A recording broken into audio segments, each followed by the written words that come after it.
find such a love at our age. Whoever thought we could dance on? Welcome to Couples Therapy in 7 Words. I'm your co-host, Judy Alexander, and I'm here with my husband, Dr. Bruce Chalmer. Well, hello, Judy, and hello, viewers and listeners. Judy, what's the title of today's interesting podcast? Oh, no. Did my ex's boyfriend teach our daughter the F word? I just love that title. Now, warning straight up front. Usually our language here is kind of PG. We'll drop an F-bomb rarely. This one will be dropping lots of F-bombs. Well, that's because it's all about the F-bomb. It is, and in fact, what we did, I'll give you a little teaser now, and then we'll do our little ads for our various books and stuff, and then we'll get back to it. We saw a video posted by the New Yorker. It's a little short, like 6.5 minute film by Chris Gethard. And it was, aside from being absolutely hilarious, and I will put a link to that in the episode notes, of course, so you'll be able to watch it yourself. But it also raised some, we thought, pretty provocative questions that play out in couples' relationships. So we thought it was worth talking about this, and listen to us and enjoy our talk. But then either before or after that, go check out that short, because it's just wonderful. I'm tempted to say, actually, you know what? Pause this, go watch the short, and then come back and hear us. But whatever works for you. So that's what we're going to do in a moment. But before we do that, I have some exciting news. Very exciting news. Which I don't recall if last week we already knew the date. Maybe we did, but I'm saying it's public now. Yeah. The publication date of my new book, which a proof copy of which must be lying around someplace. Right here. Yeah, this is one that says not for resale because it's an author's proof copy, but there's the new book, and called Betrayal and Forgiveness: How to Navigate the Turmoil and Learn to Trust Again. The publication date is June 4th, 2024. Depending on when you are watching this, that we are recording this about 2 weeks or a week and a half or so before that. But by the time you're seeing this, you could possibly have it already available to you. You can get it initially. You can certainly get it at Amazon. I am working very hard with Ingram Spark, about whom I don't have much good to say right at this moment, but perhaps that will change soon. They are the folks who make books available to everybody except Amazon, and it's really worth going with them as well. Working with them has not been as easy, let's just put it that way. But it's going to be available there. Well, actually, the ebook will be available through them on June 4th. The audiobook will be available pretty much any place on June 4th, because it's available through Audible, but also should be by June 4th available pretty much anywhere else you get audiobooks. So check for that. It's a really good book, if I do say so myself. And numbers of reviewers, thank you. Numbers of reviewers have agreed with that and posted some glowing reviews. So please check that out. Let's talk about your book. My book, okay. Which has been out for a while and under my pseudonym Laria Zilber, The Blue Tent Erotic Tales from the Bible. And you can get a hold of that on Amazon, and also an audiobook where Judy did the narration, a narration of a beautiful erotic book.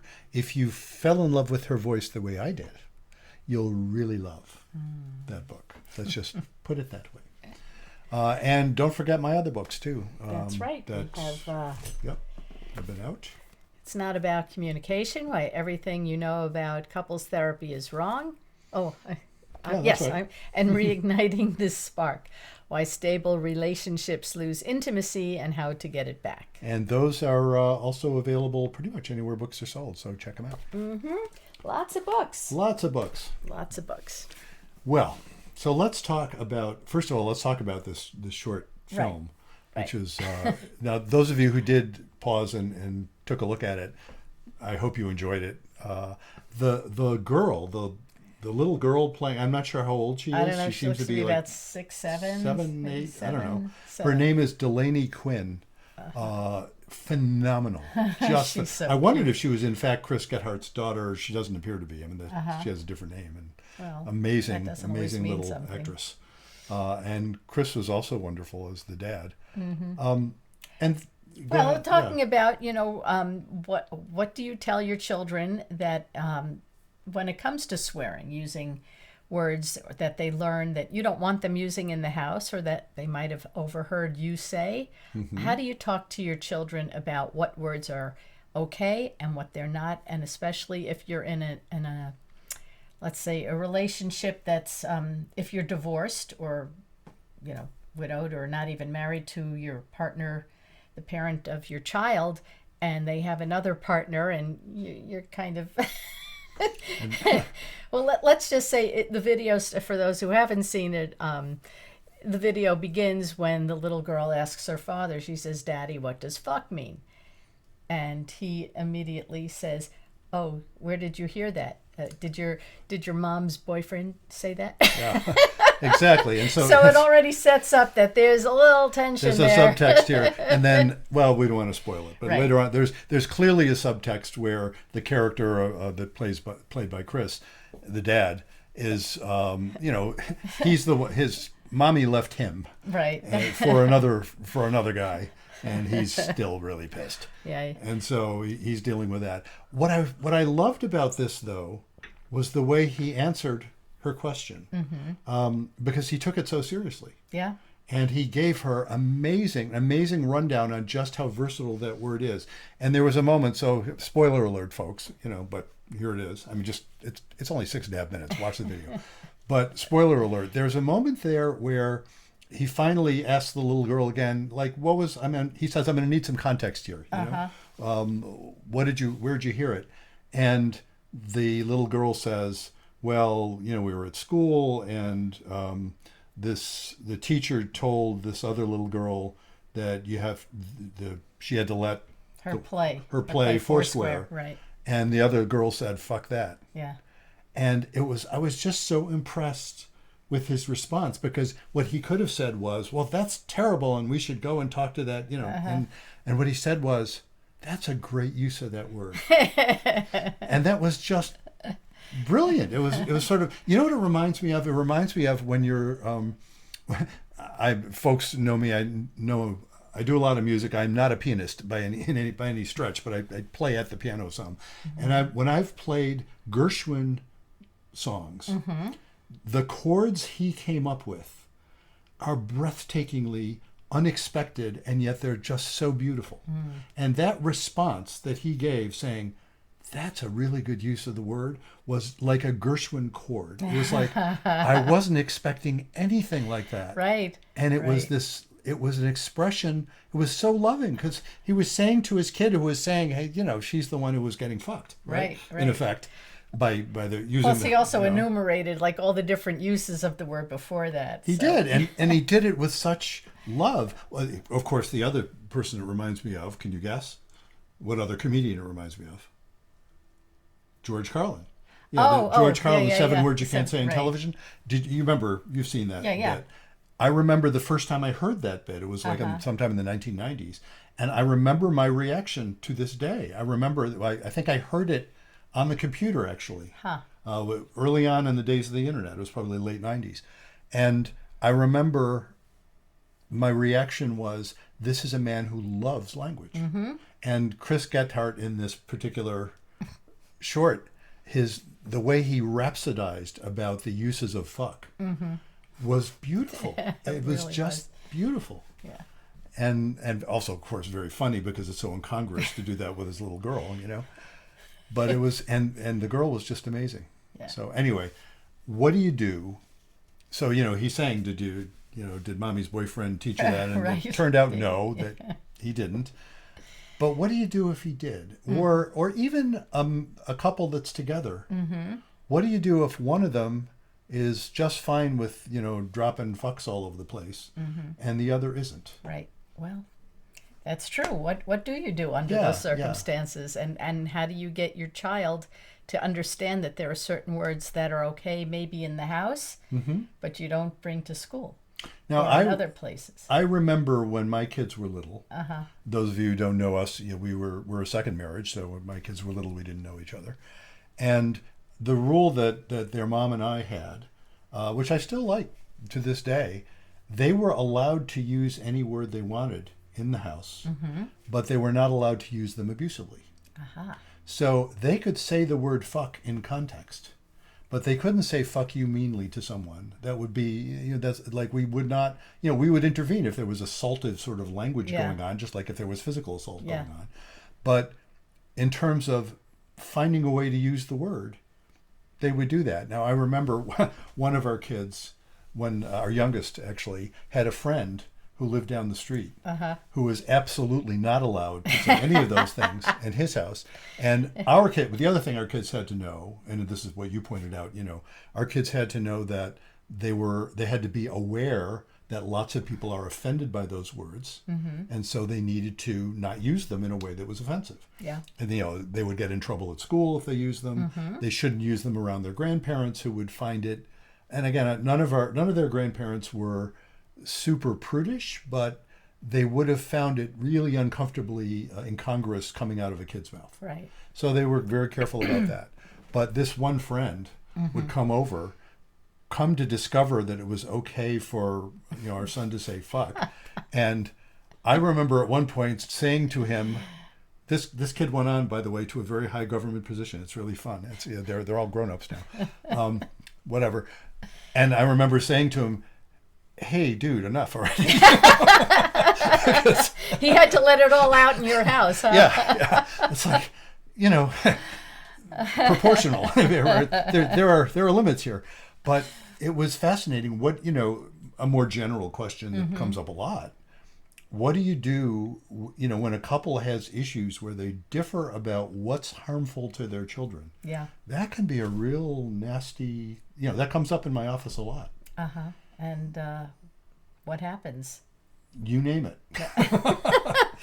It's like, what are they supposed to do? It's just more, it's more of the issue of, wow, there are two people who can love each other and want to be together and yet have these differences. And some of them are grating.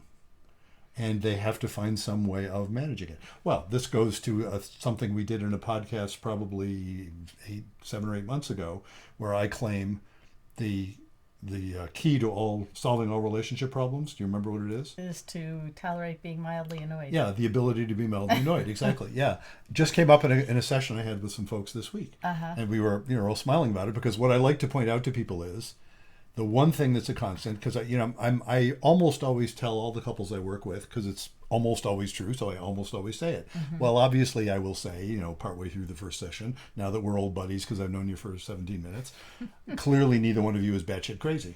Right. I will often point that out, and it gets, we smile, but I point it out for a reason. It's like, okay, this isn't because either one of you is nuts. Right. This isn't because either one of you is evil. This isn't because either one of you is stupid. It is none of the above. And yet, the one constant is, the one thing I can say about both of you, because it's true of me too, is we're all annoying. We are all annoying. We are annoyed, and we are annoying. Exactly. And such, well, you're not, but I am. Not really. You are. Yes, exactly. I know that. But, I don't claim that the distribution is equal. You are not annoying, I am annoying. But you are annoyed by me because I'm annoying. So that phenomenon of those differences will be grating. And again, I don't mean to trivialize it, because sometimes it rises to the level of, it's not just somebody's being annoying, it's that they're acting in a way that someone perceives as harming their children. Yeah. And this is a great example of that. It's like, oh my God, you can't tell our daughter all about, the, and it was hilarious the way Chris Gethard did it, all the various uses of fuck. And rhapsodize about it. Yeah, well, I wonder what's going to happen when she goes to her mom's house with the exactly. or the boyfriend. Yeah. And it is. That's going to be a big fight right there. It could be, depending on how pissed off mommy is at daddy. Which is sort of amazing, because then there are those folks where mom would probably think how cool that is. Well, depends on the mom. Depends on the dad. You want your 7-year-old daughter coming back to your house and starting with the litany of all the F words? Yeah. Well, it would depend. See, back in my day, it would depend. When my kids were little, it would depend totally on the context. If they said, I learned lots of different ways of saying fuck. You know what I remember? I just had a memory of this. When I was a freshman in college, I had a Korean roommate, and whose, of course, English was way better than my Korean, which was non-existent. And his English was good enough that he got into Oberlin College, And but one of the fun things, the conversations we used to have was teaching him how to swear idiomatically in English. And he would say, "Goddamn shit." And I would point out, and sometimes people say goddamn shit, but not usually. Yeah. And I would point out, no, you can say goddamn motherfucking shit. But goddamn shit doesn't sound idiomatic. And he was fascinated by that. I was fascinated, but because he was trying to get it right. Yeah, sure. But there was something about it. There's a rhythm to it, and there's a set of meanings that sort of apply. And we would sort of parse it. It's like, what is it about fuck? Mm-hmm. And it was another interesting thing about this short that that we're talking about. Because the obviously this kid knew what sex is. Right. She could spell it, and she knew that it was delicate, and that she could. That's why she spelled it instead of saying it. She would say, "Is that sex? Do you mean sex?" And so she obviously had some context for that. And yet, why is it that the sexual act? Well, as I say it almost doesn't sound like it's that strange. But what do you think? Why would that be something that gets used so many different ways? Like fuck, well, fuck you. All those different ways of using it. What does it have to do with sex? Nothing. I think it's just the way that it's such a word. Oh, I think. You think it does? I think it has to do with I think. Yeah. Why is shit? Why is the scatological words? Why are they designated as some of the words you're not allowed to say on television at one time? Yeah. Well, because they were not words that were deemed for polite company. But that's what I'm saying. It's like, because what is it about? It has to do with functions that are not done publicly. Yeah. That's interesting. Or you could say they're not done publicly because those things are in that category. I suppose so. Yeah. I wonder. But there's something about the act. Well, of course, there's rape. There's something about a violent. Because somebody can commit a violent sexual act that involves pushing into someone. Yeah. And that's so to metaphorically say, well, then somebody's been fucked. Mm-hmm. They've been violently violated. Yeah. Pushed into. Yeah. And so there's that connotation. Yeah. But then there's all the connotations about fuck. Because there's all the positive connotations too. Fucking A. Fucking A. Wow, that's really cool. Yeah. There are the good expressions that he has in there too. Yeah. So now let's get back to at what point do you let your kids say it? At what point? I didn't even know if it's at a point, but how do you navigate when two parents disagree on how and when to let their child say it? I will, in classic Jewish therapist fashion. I'll answer a question with a question. It's like, let me expand it a little bit, because, for example, this it comes up in the context you just described. Another one that occurs to me that is a similar category. There are parents who will get into serious pushing and pulling about when do you allow a kid to have a smartphone. Mm-hmm. It's almost a similar kind of problem. Like, right. When do you protect your child from things that we consider to be they need protection from? Right. So the use of the F word in the allowing them to use the F word at home, right. for example, and in what way? Or another way of asking it, I suppose, is when do parents who routinely use the F word themselves, right, which is, frankly, fucking A, folks, there's probably most of you, right? Most of us say it occasionally. So when do parents start doing that with in their kids' hearing, and when do they avoid that? And if parents disagree about that, how nasty does that get? I suppose when if you're wondering, how do they navigate that? It's like so many other things, and I often point out, I'm sure this is just patently obvious, but I point it out anyway. When couples are getting along, when they're doing well, and I'll often say to couples, such that I would not have the pleasure of your acquaintance because you wouldn't need someone like me, right. When they're doing well, those differences, they just manage to handle them. They handle them with grace. But if they're not, it becomes a power thing. It does. It becomes a power thing, and every instance of it becomes another example of why they're not doing well, and it just reinforces itself. Yeah. This it's interesting that phenomenon. When they're doing well, they handle it, and when they're not, they don't. And it's a the causality arrow points in both directions. That happens in sexual issues between couples as well. Often, the classic situation of one of them wanting more sex than the other. That's the norm, not the exception. In any two human beings, they're probably not perfectly lined up in terms of how often they'd like to be having sex. Right. Not always the man wants more, by the way. Just noting that. But whoever it is, it's there's usually some discrepancy there. When a couple is doing well, they're just graceful.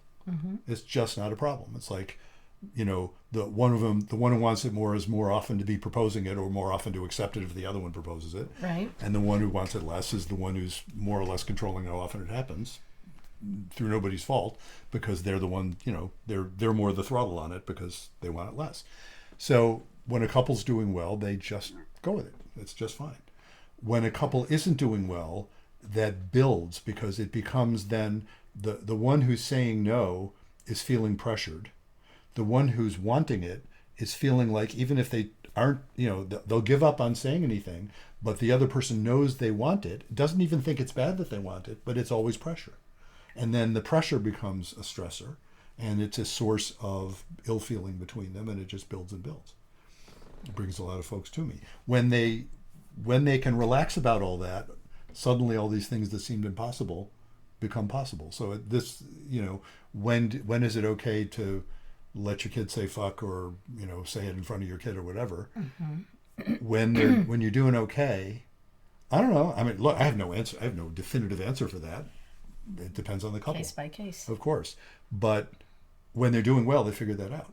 Or they just don't worry about it so much. Yeah. Or it's just kind of funny. It's like, well, mommy doesn't like you to say that, but I'm okay with it. And mommy says, yeah, I don't like you to say it, but daddy's okay with it. And there's this general sense of relaxation about it. And it's kind of ironic, so here I am in the couples therapy business, right? So very often people will, of course, they're coming to me because they want some help. They want things to be better. And I will be pointing out, if you guys were doing better, you wouldn't be having this problem. Thanks a lot. On occasion I've said, gee, have you thought of talking to somebody? Oh, wait a minute. That's what you're doing, isn't it? So, I don't mean to be totally, I do mean to be a little silly, but not totally silly. But that phenomenon, I think we can kind of wrap this up by just recommending that short again, that people should go watch it. And we welcome your comments about this. In fact, I can be even more specific about that. If people have stories to tell us about your, how you handle this yourself. Right. Either in your family when you were growing up, or with your children. Yeah. I remember, actually, I have one. Yeah. A different one from the one I already told. This is when my oldest was about 3. And we were building a house and doing a lot of the carpentry ourselves. And so one day he had his little carpenter thing, they have these things where you can hammer pegs into things, he had one of those. And so one day I observed him do this. He would take the hammer and go bang, bang, bang, and then say, shit, bang, bang, bang, shit. And I did not have to ask, where did you hear that? Because at the time I was involved in this carpentry, and what can I say? I'm not the most expert, at least at the time, nor am I now, carpenter. And I would be wielding a hammer and occasionally strike my thumb, and that's what would emerge. So, and seemed to me he was using it quite appropriately. Yeah. It was just funny. Learned it from his dad. I can tell you a funny story too. It involves my father and my sister, my younger sister Abby. They were driving someplace. Abby must have been, I don't know, about 5 or something. And some guy cuts my dad off and he goes, "You bastard." And Abby said to him, "How did you know his name?"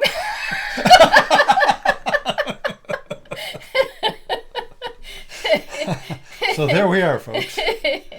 So if you have stories from your family, and stories about how you dealt with it with your spouse, if you had any issues with your spouse around that, we would love to hear them. Now, how can people send us those sorts of stories and tell us? Well, that's a do? great question. They could go to our website, ctin7.com. And those of you watching the video see that floating above our heads. In fact, I keep forgetting to mention this. There's a QR code. There's a QR code there. Right. Point your smart device at the QR code and it will take you to ctin7.com. Magically. And Yes. if you're listening, is CT, as in couples therapy, N7, the numeral 7.com. And you can query us. You can be on our show. You can suggest yourself to be on our show. You can suggest other guests, and you can write us other questions. And if you want to make audio, of telling the story, you can email that to us. That's true. That works too. We could or get an email us a audio link of to it. it, or any of the ways that people do that. Or even a video. A video probably you won't be able to email if it's longer than a few seconds, but you can put it up on a Google Drive or something. Send us a link. Sure. And who knows? Maybe we'll put it on the Maybe podcast. No promises there. Maybe We'll have to see. So let's wrap this up. Hey, my book coming out next week. Sign up for my newsletter, Dr. Chalmers' newsletter. You can do that from ctn7.com. Yes. Also, I've noticed there's been a bit of an uptick in people doing that. I think they're getting the word. And you will get an email. If you do it before June 4th, 2024, you'll get an email on that morning, if I manage to play my cards right. And that will give you the link where you can go buy my new book, Betrayal and Forgiveness. Yeah, because who hasn't been betrayed in this world? Well, absolutely, and And forgiveness. it doesn't only have to be with a partner in the love department, because That's right. we've got financial betrayals, we've got sibling betrayals, we've got parental betrayals. There's all kinds of betrayals. Yep, indeed.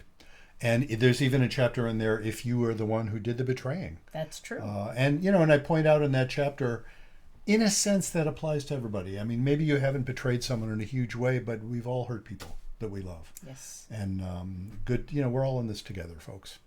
Which is really, when you talk about our 7 words, couples therapy in 7 words: be kind, don't panic, and have faith. That last part, have faith. When I say we're all in this together, that's an expression of what I mean by faith. Yeah.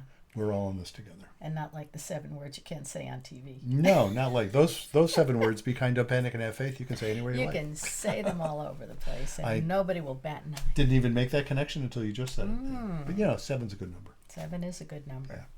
So on that note, remember. Until next time. Oh, wait. That's my line. That's your line. You say that. I've got a great knock-knock joke. You start. Never mind. Wait a minute. And so until next time. Remember, be kind. Don't panic. And have faith.